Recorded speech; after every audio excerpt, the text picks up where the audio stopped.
à toutes et à tous. Merci de nous retrouver à nouveau pour nos webinaires Ex-Connexium sur cette année 2023. Nous nous étions quittés sur la protection sociale en décembre 2022 et là, nous allons aborder la gestion des congés payés et les règles impératives et notamment la bonne gestion pour votre personnel. On partira sur l'acquisition des congés payés. Ensuite, nous aborderons la prise des congés payés, le sort du reliquat des congés payés au 31 mai et enfin, la négociation collective. Donc, ce webinaire vient compléter en fait l'information qui vous a été transmise par mes collègues gestionnaires de paye qui gèrent vos portefeuilles et nous venons approfondir les différentes thématiques pour lesquelles vous avez pris connaissance. Donc, en préambule, les notions à connaître. On abordera également le moment où les salariés peuvent prendre leurs congés payés, le formalisme des demandes de congés payés, combien les salariés doivent-ils prendre durant la période de référence et enfin, pour terminer, quel est l'ordre de départ en congé La période d'acquisition des congés payés, on va faire un distinguo entre période d'acquisition des congés payés et période de référence. Alors, ce sont des définitions importantes et c'est important aussi de connaître la différence entre les deux parce que bien souvent, il y a une confusion qui se fait tant dans la méthode de calcul que la prise des congés payés. Alors, la période d'acquisition des congés payés, c'est tout simplement le fait, comme son nom l'indique, d'acquérir des congés payés. Et cette acquisition de congés payés se fait selon une période qui est définie par un accord de branche, un accord d'entreprise ou tout simplement par la loi s'il n'y a rien dans vos conventions collectives, c'est-à-dire du 1er juin au 31 mai de l'année d'après. Ou alors, par exemple, pour le secteur d'activité du bâtiment, sachez que c'est particulier et l'acquisition se fait du 1er avril au 31 mars. Combien de jours on acquiert par mois pour cette période d'acquisition donc d'une année? On acquiert 2,5 jours de congés payés. Alors ça, c'est pareil, c'est une notion qui est légale et qui peut être adaptée par négociation d'accords collectifs. Donc 2,5 jours ouvrables de congés payés par mois jusqu'à 30 jours ouvrables dans l'année et donc 5 semaines de congés payés.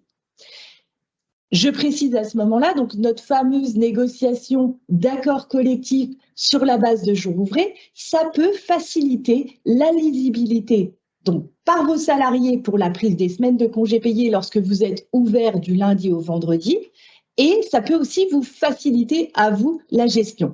Qu'est-ce que des jours ouvrés? Donc les jours ouvrés, comme je viens de le dire assez rapidement, c'est une ouverture du lundi au vendredi. Et donc, on va acquérir pour cela, non pas 2,5 jours par mois, mais 2,08 jours par mois, pour un nombre total, pour 5 semaines, de 25 jours ouvrés. Alors, le passage de l'un à l'autre est tout à fait possible par un accord collectif. Ça ne laisse pas les salariés, c'est-à-dire qu'un salarié à temps plein qui a normalement 30 jours ouvrables aura 25 jours ouvrés. Encore une fois, je le rappelle juste, c'est plus pour de la lisibilité et de la facilité de pose des congés payés parce que bien souvent, nous avons, professionnels du droit, gestionnaires de paye, des questions sur mon salarié ne comprend pas comment prendre des congés payés puisqu'il ne travaille pas le samedi. Et lorsqu'on acquiert en jour ouvrable, effectivement, l'acquisition, lorsque l'on prend une semaine de congés payés, on est du lundi au samedi. Je passe maintenant à la période de référence. Alors, on a vu la période d'acquisition. La période de référence, c'est aussi la période de prise de congés payés. Et qu'est-ce que cette période de prise de congés payés? Eh bien, en fait, c'est la période, donc légalement, c'est d'ordre public, c'est la période du 1er mai au 31 octobre. Ça veut dire quoi? Ça veut dire que les salariés peuvent prendre leurs congés payés et peut-être même doivent prendre leurs congés payés, ça dépend de ce que vous négocierez avec le CSE avant, je vais y venir, mais en tout cas, peuvent prendre leurs congés du 1er mai principal du 1er mai au 31 octobre, c'est-à-dire 24 jours de congé. C'est ce qu'on appelle le congé principal. Cette période de référence, elle est importante à connaître. Pourquoi? Parce que mes collègues, comme je vous le disais, vous ont adressé un courrier pour vous rappeler vos obligations en matière de congé avec les payes de février. Et pourquoi cette période de référence est importante et ce courrier était important? Parce qu'en tant qu'employeur, vous deviez informer votre personnel de l'ouverture de cette période de prise de congé payé qui devait se faire au plus tard 2 mois avant le début, c'est-à-dire le 1er mars.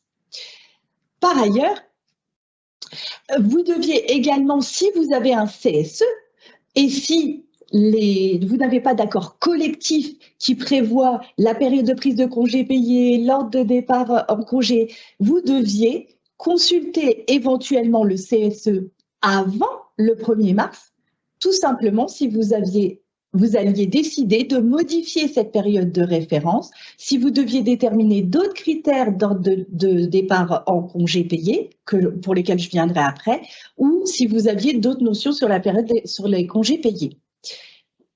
À quel moment les salariés peuvent-ils prendre leur congé payé? Lors de la reprise de poste. En fait, auparavant, on avait un délai qui s'imposait pour prendre les congés payés. Depuis 3-4 ans maintenant, la prise de congé payé peut se faire dès le 1er jour de travail. Il peut se faire dès le 1er jour de travail, mais sous condition pour pouvoir les prendre sans avoir forcément l'accord explicite de l'employeur, c'est qu'il est acquis avant de les poser, c'est qu'on ait consulté le CSE, que la période des congés payés soit ouverte, celle dont on parlait auparavant, et que l'ordre des départs en congé soit respecté. Ça, c'est les congés qui sont acquis, c'est-à-dire une personne qui rentre le 1er mars 2023, qui souhaite, à partir du 15 mai, prendre des congés, il aura acquis 1er mars au 30 avril, il aura déjà acquis sur la base de 2,5 jours ouvrables, il aura acquis 5 jours. Et là, si on respecte bien l'ordre des départs en congé, il pourra solliciter auprès de l'employeur qui validera la prise des congés. Il est également possible, c'est ce qu'on appelle quand même des congés par anticipation. Attention, et là je vous alerte parce que les congés par anticipation, c'est un accord et il faut que le salarié ait conscience que lorsqu'il les prend, même s'il n'a pas l'obligation d'attendre le 31 mai de l'année d'après, il doit quand même avoir conscience qu'il prend ses congés par anticipation. Donc, on a vu que lorsque vous avez un CSE, on peut effectivement, et on doit à certains moments, c'est-à-dire quand il n'y a pas d'accord collectif, on doit consulter le CSE sur la définition de la période de prise de congé payé, donc la fameuse période de référence dont on a parlé avant. On doit consulter le CSE, toujours quand il n'y a pas d'accord, sur l'ordre des départs en congé. On doit également, s'il n'y a pas d'accord toujours, consulter le CSE sur la fermeture de l'entreprise. C'est-à-dire la fermeture de l'entreprise pendant les périodes, je donne un exemple, en août, lorsque vous fermez pour congé estival, eh bien, vous devez consulter votre CSE. Le formalisme des demandes de congés payés. Alors, en soi, légalement, on n'a pas d'obligation formalisme. Il faut être clair. Toutefois, il est important, à notre sens, et parce que les jurisprudences de la Cour de cassation vont dans ce sens, de prévoir un formalisme. De prévoir un formalisme parce que, tout simplement, lorsqu'il y a une consigne claire et non équivoque qui est instaurée au sein de l'entreprise, le salarié qui sollicite des congés attend une autorisation préalable et expresse de la direction pour pouvoir partir en congé.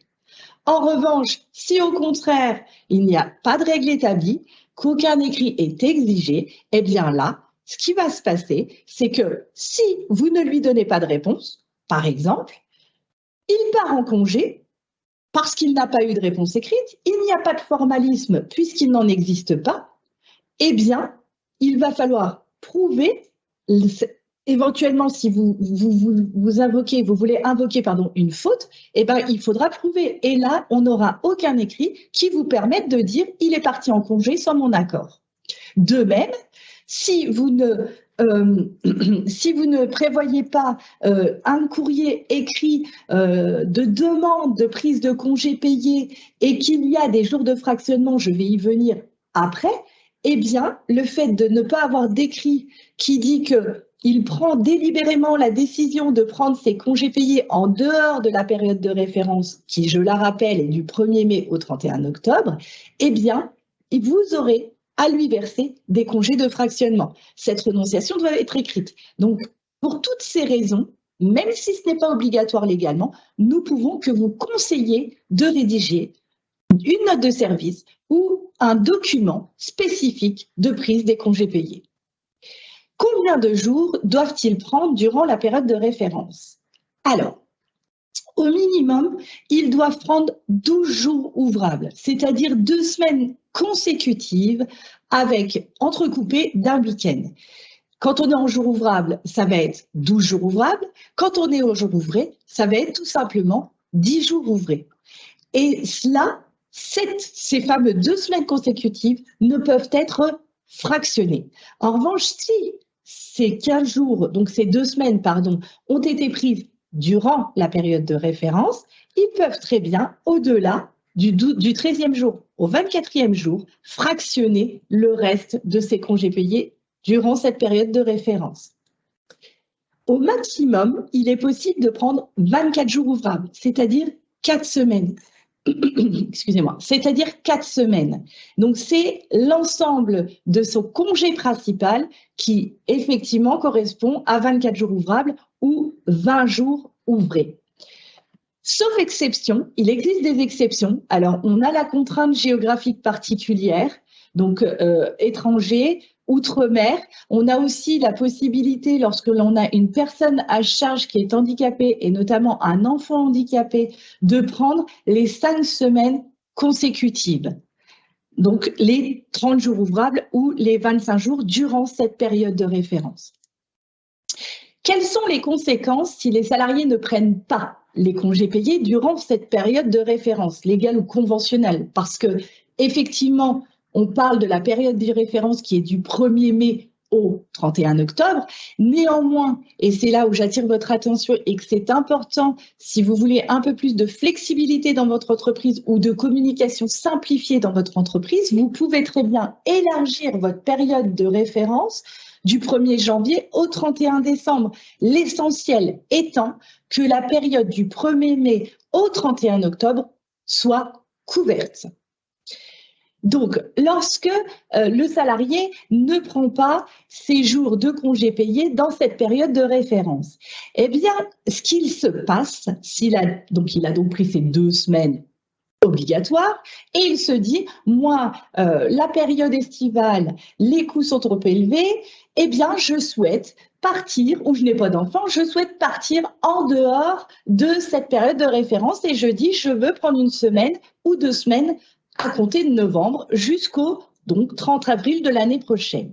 Eh bien, dans cette hypothèse-là, et en tout cas, dans cette hypothèse-là, s'il prend plus de 6 jours en dehors de cette période de référence, il va acquérir 2 jours de congés supplémentaires. En tout cas, vous devez, en tant qu'employeur, leur verser 2 jours de congés supplémentaires. Je dis devez, mais il y a un bémol.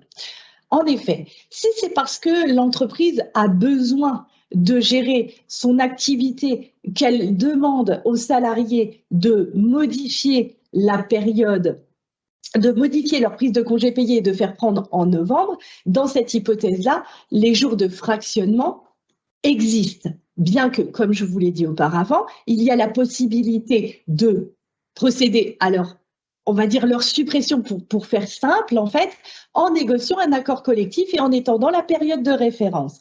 Si c'est le salarié qui décide de partir en dehors de la période de référence, et bien là, d'où l'écrit dont on a parlé avant, qui était peut-être pas obligatoire, mais qui est conseillé, on vous conseille de faire un écrit dans lequel il mentionne « Je veux prendre plus de 6 jours de mon congé principal en dehors de cette période, mais je renonce au congé de fractionnement ». Si le salarié, finalement, prend entre 3 et 5 jours. Donc, de son congé principal jusqu'aux 24 jours, le congé principal, je le rappelle, en dehors donc, de la période de référence dont on vient de parler, là, au lieu de 2 jours supplémentaires de fractionnement, c'est 1 jour. Donc, comme je viens de vous l'expliquer, le remède, ou en tout cas l'adaptation à l'activité de l'entreprise et la prise en considération de la volonté des salariés de ne pas partir dans cette période de référence qui s'impose à vous, employeur, eh bien, c'est de négocier un accord collectif ou de prévoir, en fonction de l'activité, la suppression des congés de fractionnement, mais c'est un accord collectif qui sera publié, qui permettra de le faire, ou alors, tout simplement, le fameux courrier dans lequel il renonce. Alors, la prise de congé par anticipation ou reportée. En dehors des périodes légales, même si vous prenez des congés qui auraient été reportés, c'est-à-dire, j'ai ma période qui s'arrête le 31 mai, et puis, par l'activité de l'entreprise, le salarié n'a pas pu prendre ses congés payés. Là, je le dis bien par l'activité de l'entreprise. On aura d'autres cas de report, je vais vous les expliquer juste après. Eh bien, ces jours de repos qui vont être finalement mis pour la prise en dehors de la période de référence légale qu'on a évoquée N-1, eh bien, ça va donner lieu également à du congé supplémentaire de fractionnement. Ça ne se limite pas qu'au congé principal. Le congé principal reporté pour diverses causes qu'elles soient engendre du congé de fractionnement. Y a-t-il un ordre de départ en congé payé? Alors oui, attention, lorsqu'il n'y a pas de fermeture qui s'impose à tout votre personnel sur des périodes bien précises. Vous, en tant qu'employeur, vous devez fixer l'ordre des départs en congé payé, décidément, je suis pressée de partir, donc en congé payé, et de fait, vous devez en prendre en considération soit des critères que vous allez mettre en place avec le comité social et économique, ce qu'on évoquait tout au début, si vous en avez un, soit vous n'en avez pas, et vous allez partir sur à minima les critères qui sont prévus ou par votre accord de branche, votre convention collective, ou par la loi. Et la loi prévoit quoi? Elle prévoit qu'il faut prendre en considération la situation de famille, les salariés qui travaillent dans la même entreprise, la présence d'enfants ou d'adultes handicapés, ou encore des personnes âgées en perte d'autonomie qui sont au sein du foyer, l'ancienneté ou encore une activité éventuelle au sein d'une autre entreprise. Donc, tous ces critères-là doivent être pris en compte pour que vous fixiez l'ordre des départs en congé payé de l'ensemble de vos salariés. Et la communication doit se faire quand? Elle doit se faire 1 mois avant le début, finalement, des premiers salariés qui partent en congé. Il faut avertir les salariés 1 mois avant la première période de congé payé, le début de leur congé payé. Donc, vous l'aurez compris, c'est à l'employeur de déterminer la prise des congés payés, l'ordre des départs. Donc, c'est à l'employeur d'autoriser les départs, parce qu'on a souvent une idée toute préconçue qui est de dire le salarié prend ses congés. Oui, mais pas tout à fait. Vous avez la gestion, c'est-à-dire que le salarié propose, et c'est quand même bel et bien l'employeur qui a respecté toutes ces petites étapes que je viens de préciser, qui décide de qui doit partir en premier ou non en fonction des critères légaux. L'employeur peut-il modifier le délai de prévenance, les départs de congés payés? Alors oui, il le peut. Néanmoins, il faut toujours avoir à l'esprit ce délai d'1 mois parce que il est possible d'y déroger par des circonstances exceptionnelles. Mais là, on est vraiment dans des cas spécifiques qui impactent l'activité même de l'entreprise. Par exemple, un chantier qui ne peut tourner que par un chef de chantier qui a seul la signature sur je ne sais quel document. Là, on pourrait éventuellement, et la Cour de cassation a éventuellement accepté les circonstances exceptionnelles et de reporter le congé et de faire revenir la personne. Mais attention, c'est vraiment très strictes les conditions et nous vous conseillons quand même, au cas le cas, de revenir vers gestionnaire paye ou le juriste pour que l'on recherche si oui ou non vous allez pouvoir reporter le congé payé. Sinon, on vous conseille à minima de respecter un mois avant de changer la date des congés payés des salariés. Nous abordons maintenant le reliquat des congés payés. Alors souvent, la question qui nous est posée, que ce soit au gestionnaire paye ou au juriste, c'est il reste 5 jours de congé, est-ce que je peux les payer? Alors, oui, mais, je vais dire. C'est-à-dire que vous ne pouvez pas les payer comme ça, mais en revanche, il vous est possible de mettre en place, par le biais de la négociation d'un accord collectif, un compte épargne-temps. Je l'évoquerai à la fin, mais je l'évoque maintenant parce que c'est important. Elle est tellement souvent posée, cette question, que je préfère le préciser et ne pas l'oublier. Le principe du compteur remis à zéro fin mai. Alors, si vous avez respecté l'ensemble des conditions préalables, que je rappelle rapidement, 2 mois, on informe 2 mois avant la période d'ouverture des congés payés. On donne l'ordre des départs en congés payés 1 mois avant les premières dates de départ. Qu'on a laissé les salariés dans la possibilité de prendre ces congés, eh bien oui, il est tout à fait possible de remettre le compteur à zéro au 31 mai. Maintenant, s'il s'avère que le salarié n'a pas pu prendre ses congés payés en raison de l'activité de l'entreprise, c'est-à-dire que vous aviez un dossier à traiter, un chantier à faire et qu'ils n'ont pas pu poser leurs congés payés avant le 31 mai, là, vous n'aurez pas la possibilité, si le salarié prouve cette situation qui est de fait, eh bien, vous ne pourrez pas légalement, en tout cas sans avoir de conflit prud'homal et de sanctions derrière en cas de conflit prud'homal, c'est plutôt ça que je voulais dire. Donc, vous ne pouvez pas remettre à zéro.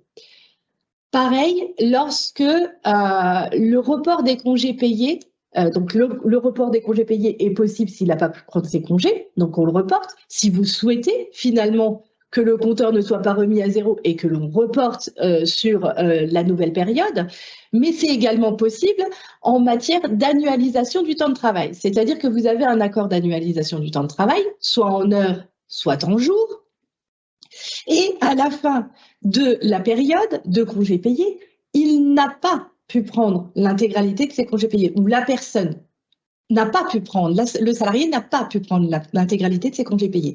Eh bien là, sachez que vous pouvez reporter les congés payés jusqu'au 31 décembre de l'année N+1. Le mieux, dans cette hypothèse-là quand même, pour éviter un flou, c'est de se dire que dans votre accord, vous prévoyez quand même la possibilité de report et éventuellement de mettre une deadline pour le report. Parce que ce qui peut se créer en faisant ça, c'est que le compteur de congés payés s'accumule et qu'on ait du mal à faire prendre les congés payés sans perturber l'activité, tout en ce qui puisse prendre ses congés payés. Donc, conseil, mettez bien dans votre accord collectif une deadline au-delà de laquelle il ne pourra plus prendre ses congés payés. Le congé sabbatique, les congés et périodes à travail à temps partiel permettent aussi un report, et ce report est jusqu'à 6 ans. Donc, qui est quand même, donc le compteur peut durer encore 6 ans pendant que le salarié est en congé sabbatique ou crée ou reprend une entreprise. Pareil, le compte épargne-temps, alors ça c'est un tout autre type de report, c'est qu'en fait on va créer un compte dans lequel on l'alimente, alors non pas du congé principal, mais de la 5e semaine de congé payé par exemple, ça peut être aussi d'autres congés, ça peut être des heures également, mais du coup ça alimente et on pourra le reprendre a posteriori. La maladie, permet également, dans certains cas, le report des congés payés qui n'auraient pas été pris. Alors, les cas particuliers du congé maternité. Lorsque vous êtes en congé ou votre salarié est en congé maternité durant la période de référence et les congés payés. Ce qu'il se passe, c'est que le report se fait après durant la période de prise de congé payé s'il revient et que la période de prise de congé payé est encore ouverte. À défaut, il peut ne pas les prendre tout de suite, mais il ne les perd pas. On a un petit conflit de normes en ce qui concerne le congé parental d'éducation suite au retour de congé maternité. Ce qu'il se passe, en fait, c'est que la directive, la Cour de justice de l'Union européenne prévoit que, en cas de retour de congé maternité et de passage de suite en congé parental d'éducation, le salarié ne perd pas ses droits à congés payés. Elles sont reportées. Alors, on a très souvent la question, effectivement, qui nous dit le salarié réclame ses droits à congés payés parce qu'il a pris son congé parental, il les veut a posteriori. Alors, sachez qu'en droit français, on est encore sur une mesure qui nous dit que les congés payés qui n'ont pas été pris et accolés au congé de maternité et avant la prise d'un congé parental d'éducation seront perdus. Et cela, les textes français, en tout cas à aujourd'hui, les textes sont clairs en la matière. Les salariés mis dans la possibilité de prendre ces congés payés, quel risque l'on a? Alors, la Cour de cassation a été très dure en fait, ce qui est un peu logique aussi, parce que en cas d'accident du travail, si le salarié à son retour n'a pas été mis dans la possibilité de prendre ces jours de congés payés qu'il avait acquis, en fait, là, ce qu'il se passe, c'est que l'employeur s'est vu contraint à verser des dommages et intérêts pour non-respect de ce report ou de cette prise de congé payé. Vient le point important, en tout cas, qui, à mon sens, n'est pas assez exploité dans les entreprises pour essayer de coller au plus juste à votre activité. Il y a une solution qui existe, et y compris dans les petites entreprises, c'est ce qu'on appelle la négociation collective, en fait. On en a déjà parlé d'ailleurs dans le webinaire pour la protection sociale de ces négociations collectives, mais effectivement, il y a la possibilité de trouver une solution adéquate pour négocier, y compris dans les petites entreprises qui n'ont pas de DS, qui n'ont pas de CSE, tout simplement en prévoyant le projet d'accord collectif présenté par l'employeur et qui est négocié et qui sera approuvé à la majorité des 2/3 du personnel. Lorsque vous avez un CSE, eh bien tout simplement, il sera négocié ou avec le CSE ou avec le personnel, la majorité des 2/3, ou un salarié mandaté avec approbation des salariés.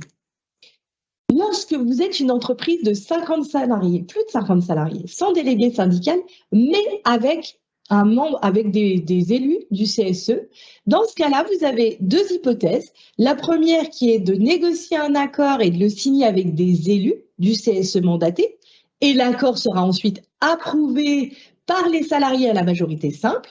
Soit vous le négociez avec des salariés non mandatés, et dans cette hypothèse, il faudra signer avec les membres du CSE représentant la majorité du suffrage exprimé lors des dernières élections. À défaut, il faudra mandater des salariés si la majorité n'avait pas été exprimée, et ça sera avec le salarié mandaté avec une majorité simple. Enfin, les entreprises de plus de 50 en présence d'un délégué syndical, eh bien là, vous n'avez pas le choix, mais en fait, tout simplement parce que le Code du travail le prévoit ainsi, que de négocier avec le ou les délégués syndicaux, et soit le délégué syndical ou l'organisation syndicale représentative a recueilli plus de 50% des suffrages exprimés, et dans cette hypothèse, vous n'avez plus qu'après à le négocier avec eux, soit l'accord a été signé par une organisation syndicale qui a recueilli plus de 30%, mais moins de 50%, et dans ce cas-là, il y aura une approbation obligatoire, excusez-moi, par des salariés, mais simple référendum. Les thématiques à négocier, la période de référence, je rappelle, on est aujourd'hui 1er mai, 31 octobre, l'idée pourrait être de se caler sur la période fiscale, tout en incluant 1er mai, 31 octobre. Ça pourrait être une annualisation, tout comme vos conventions de forfait jour ou vos annualisations en heures. Ça peut être l'ordre des départs en congé, c'est-à-dire prévoir des critères supplémentaires pour fixer l'ordre des départs, parce que vous trouvez ça plus légitime de prévoir d'autres critères. Vous pouvez également, donc ce que j'expliquais, le passage de jour ouvrable en jour ouvré, excusez-moi. Et enfin, vous pouvez et surtout prévoir le compte épargne-temps ou les congés de fractionnement. Donc le compte épargne-temps, l'accord collectif, lorsque vous allez le négocier, il a des critères bien spécifiques qui sont prévus par le Code du travail et on doit préciser les conditions et les limites de l'alimentation du compte épargne-temps ou en argent, les heures, par exemple, accomplies au-delà de la durée collective. Ça peut être que 2 jours de la 5e semaine de congés payés, mais il faut prévoir l'ensemble des critères prévus dans la loi. Les congés de fractionnement, on les a évoqués, on prévoit des modalités de rémunération des congés payés reportés ou tout simplement on prévoit la suppression des congés de fractionnement par le biais de votre accord collectif d'entreprise ou de groupe. Voilà, j'en ai terminé avec la présentation de ces congés payés, de la bonne gestion, de ce que vous avez la possibilité de faire, ce que vous ne pouvez pas faire ou les risques que vous prenez en le faisant. Et j'attends éventuellement si vous avez des questions.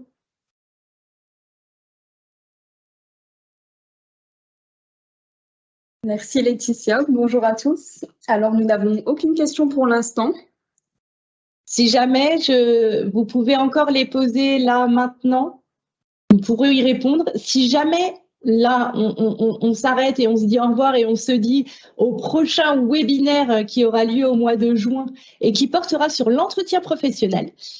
Mais si vous avez encore des questions, alors n'hésitez pas à revenir vers les gestionnaires paye ou les juristes qui seront à même de prendre en compte votre dossier, de se mettre au plus proche de l'activité professionnelle, de l'activité principale que vous avez, des différentes typologies de durée du travail ou d'activité ou de congés que vous appliquez au sein de votre entreprise pour essayer de trouver la meilleure solution, la plus adéquate à la gestion du congé payé de votre personnel. N'oubliez pas, nous avons un nouveau webinaire dans 2-3 mois en juin sur l'entretien professionnel. Merci à tous de nous avoir suivis. On a une petite question, dernière minute. Alors, on a un client qui demande si vous pouviez rappeler les règles pour le congé lié à l'ancienneté. Alors, les congés liés à l'ancienneté, en principe, c'est prévu par accord collectif. C'est souvent, alors après, moi, j'ai pas tous les accords en tête, évidemment, mais c'est souvent au-delà de 10 ou 15 ans où là, des congés supplémentaires viennent agrémenter les compteurs des salariés présents. Et peut-être plus de précision. Donc, en tout cas, ça se passe comme ça, c'est par le biais des accords de branche, voire des négociations dans un accord collectif d'entreprise qui serait mis en place.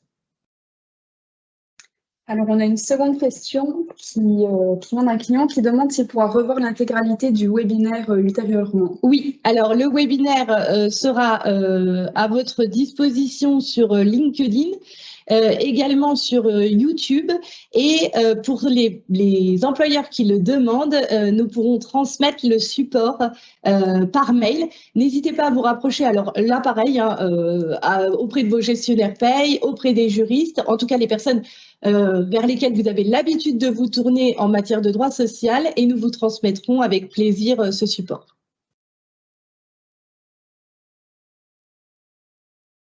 Il ne semble pas y avoir d'autres questions pour l'instant. Alors, je vais vous dire au revoir, à bientôt et merci encore de nous avoir suivis. Bonne journée à tous.